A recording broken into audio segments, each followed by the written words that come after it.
नमस्कार दोस्तों, मैं हूं डॉक्टर अर्पणा। स्वागत है आप सब लोगों का आपके अपने चैनल में। दोस्तों, इस चैनल में हम लोग बात करते हैं कि कैसे होम्योपैथी की दवाइयां हमें अलग अलग मेडिकल कंडीशंस में, अलग अलग बीमारियों में मदद कर सकती है। दोस्तों, आज हम लोग एक बहुत ही इम्पॉर्टेंट टॉपिक ट्यूबरक्यूलोसिस के बारे में बात करेंगे। आज हम बात करेंगे एक्स्ट्रा पल्मोनरी ट्यूबरक्यूलोसिस या EPTB के बारे में, यानी फेफड़ों या लंग्स के अलावा भी टीबी कहाँ कहाँ हो सकता है, क्या होते हैं इसके लक्षण और कैसे आप इसको पहचान सकते हैं और इससे अपना बचाव कर सकते हैं। तो दोस्तों, अगर आप लोग मेरे चैनल में नए हैं तो वीडियो को देखने से पहले चैनल को सब्सक्राइब करके बेल बटन को प्रेस कर दें ताकि आप कोई भी इन्फॉर्मेशन मिस नहीं करें जो मैं आप लोगों के साथ शेयर करती हूँ। तो चलिए शुरू करते हैं आज का टॉपिक, EPTB या एक्स्ट्रा पल्मोनरी ट्यूबरक्यूलोसिस।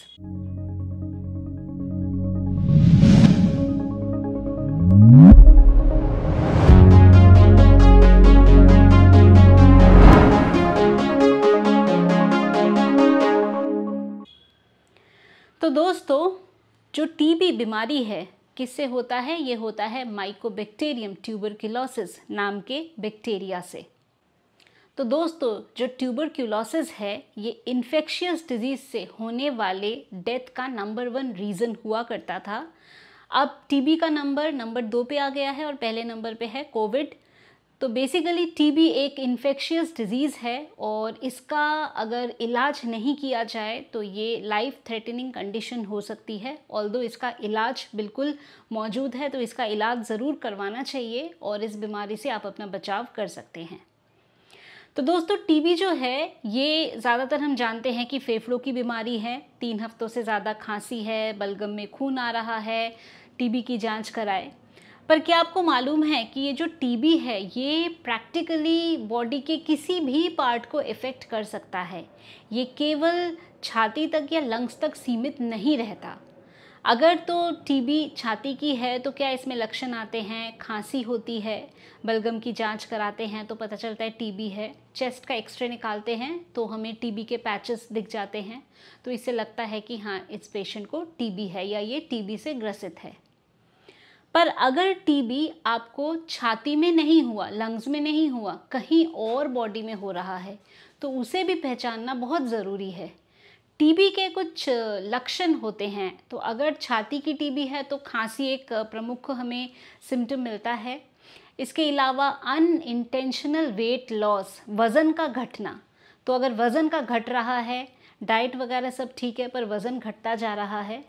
रात को बहुत ज़्यादा स्वेटिंग होती है, तो अगर रात को स्वेटिंग ज़्यादा है तो ये भी एक इंडिकेशन है कि शायद टीबी हो सकती है। तो अगर नाइट स्वेट्स की प्रॉब्लम है, अनइंटेंशनल वेट लॉस आपको हो रहा है, इसके साथ साथ जो भी पार्ट इफेक्ट है उस हिसाब से हमें लक्षण मिलते हैं। अब टीबी इनएक्टिव और एक्टिव 2 फॉर्म से होते हैं। इनएक्टिव टीबी का मतलब है कि टीबी का बैक्टीरिया तो है किसी पेशेंट में पर उनको कोई सिम्टम नहीं है। वो कब तक इनएक्टिव रहेगा? वो हो सकता है सालों साल तक वो इनएक्टिव रहे।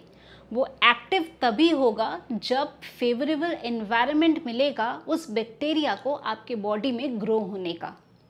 तो वो फेवरेबल एनवायरनमेंट क्या है? वो फेवरेबल एनवायरनमेंट है कि अगर आपकी रोग प्रतिरोधक क्षमता कम हो रही है, किसी भी कारण से कम हो रही है, आपको कोई लंबी बीमारी है, डायबिटीज़ है, किडनी संबंधित कोई बीमारी है, सोराइसिस है, ऑटो इम्यून बीमारी है, ल्यूपस है, तो जब इस तरह की बीमारियां शरीर में होती है तो आपकी जो रोग प्रतिरोधक क्षमता है वो कम हो जाती है। तो ऐसी स्थिति में जो टीबी का बैक्टीरिया चुपचाप इनएक्टिव फॉर्म में है, सोया हुआ है, वो जग सकता है और अपना प्रकोप दिखा सकता है। तो ये कुछ रिस्क फैक्टर होते हैं। इसके अलावा HIV एड्स, इसके कारण भी बॉडी की इम्यूनिटी कम हो जाती है और ऐसे इन्फेक्शंस आपके बॉडी में पनप सकते हैं। इसके अलावा अगर आप कोई ट्रीटमेंट ले रहे हैं, किसी तरह की मैलिग्नेंसी है, तो अगेन वो एक रिस्क फैक्टर की तरह काम कर सकता है और उससे टीबी हो सकता है या जो इनएक्टिव फॉर्म में बैक्टीरिया है वो फिर एक्टिव हो सकता है। तो टीबी के मैंने आपको लक्षण बताए कि लक्षण आपके बॉडी में कहाँ टीबी है उसी हिसाब से आपको लक्षण आते हैं।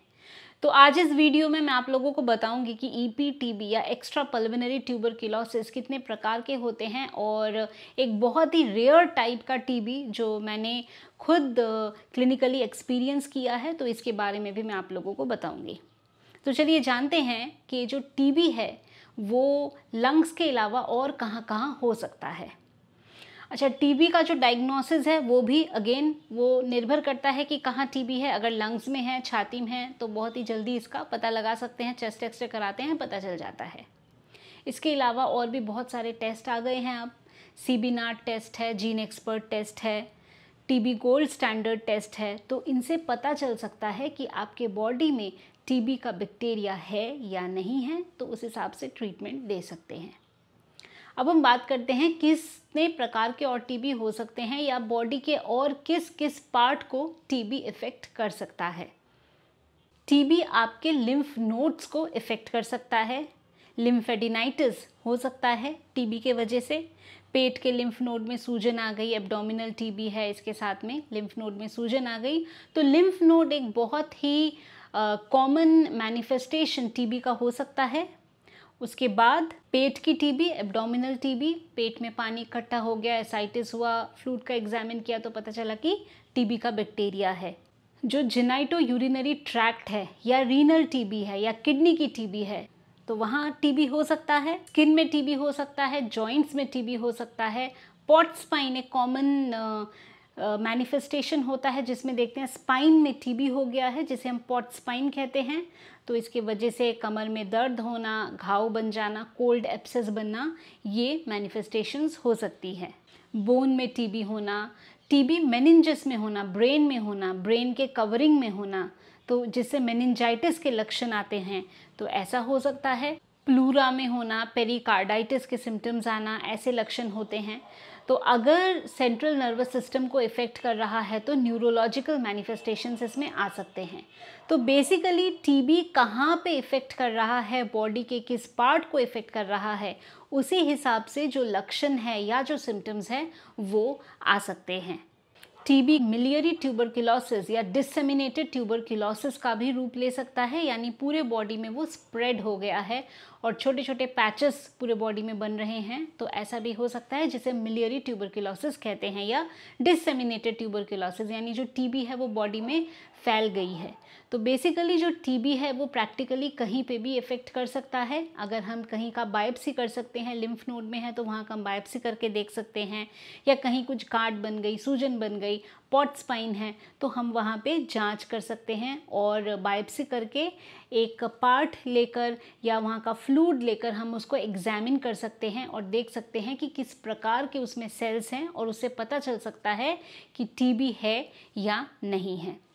दोस्तों, टीबी के वजह से महिलाओं में इनफर्टिलिटी या फेलोपियन ट्यूब की टीबी होना और उसके वजह से इनफर्टिलिटी होना, ये भी आमतौर से देखा जाता है। तो मैंने आप लोगों को वीडियो को शुरू में बताया था कि टीबी प्रैक्टिकली बॉडी के किसी भी पार्ट को इफ़ेक्ट कर सकता है। तो ये तो मैंने जो कॉमनली हम देखते हैं इसके बारे में बताया। तो एक मैं अपना पर्सनल एक्सपीरियंस आप लोगों के साथ शेयर करना चाहूँगी। तो मैंने खुद एक पेशेंट टीबी का देखा है जिनको टीबी मेस्टाइटिस हुआ था। तो बेसिकली ब्रेस्ट टिश्यूज़ को टीबी के बैक्टीरिया ने इफ़ेक्ट किया और वहाँ पे एब्सेस वगैरह बन गया था। ऑल्दो ट्रीटमेंट के बाद she is perfectly fine. So basically जो टीबी है या एक्स्ट्रा पल्मोनरी ट्यूबरकुलोसिस है, या जिसे हम EPTB कहते हैं, ये बॉडी के किसी भी पार्ट को इफ़ेक्ट कर सकता है। तो हमें देखना है, सिम्टम्स को देखना है, प्रॉपर जांच कराना है, प्रॉपर इलाज कराना है, ताकि इसको हम ट्रीट कर सकें। ये कम्प्लीटली ट्रीटेबल कंडीशन है, इसीलिए इसका जांच करके इसका इलाज कराना ये बहुत ज़रूरी है। तो दोस्तों, मैं उम्मीद करती हूँ कि अभी जो इन्फॉर्मेशन मैंने आप लोगों के साथ शेयर किया एक्स्ट्रा पल्मोनरी ट्यूबरकुलोसिस के बारे में, आपने इसको पसंद किया है। तो वीडियो को लाइक करना, शेयर करना, कमेंट करना, चैनल को सब्सक्राइब करना बिल्कुल भी नहीं भूले।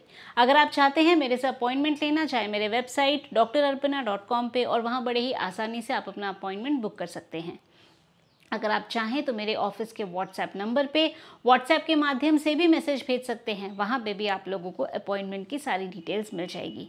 ऐसी ही और भी डिटेल्स हैं जो नीचे डिस्क्रिप्शन बॉक्स में हैं, आप उन्हें ज़रूर देख लें। तो दोस्तों, आज के लिए बस इतना ही। खुश रहिए, मुस्कुराते रहिए, स्वस्थ रहिए। Thanks for watching.